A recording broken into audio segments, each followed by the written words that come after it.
Okay, a short tutorial on lists. There is another tutorial which also uses lists, so this is perhaps the more basic one to start with.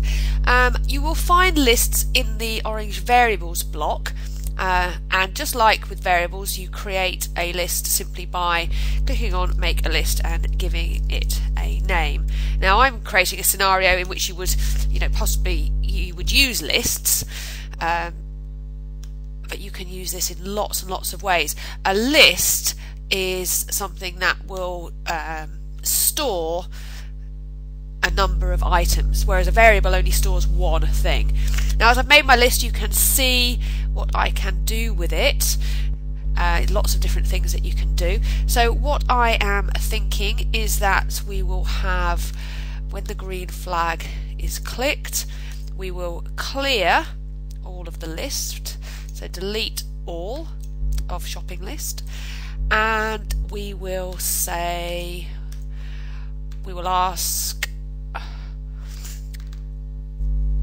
what do you want to buy, and wait. And we will add the answer to the list. So let's have a look at that. So what do I want to buy? Eggs. Eggs goes into the shopping list. Okay, now, so very straightforward, simple. So we could ask that forever, in which case we will get, there we go, eggs disappears, eggs is back. I'm now adding all sorts of things to my shopping list. Okay, so we could, that's a basic way of creating and using a list.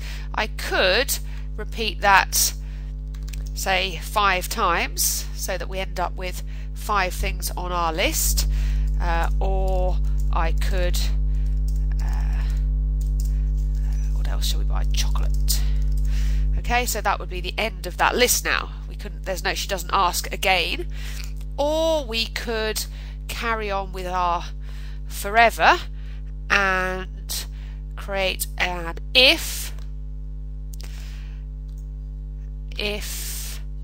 and into here, if shopping list equals, say, 5, then do something. Okay, so this is the a way of being able to keep a record of inputs or scores or anything else, so any other variables, and then being able to use that information in your game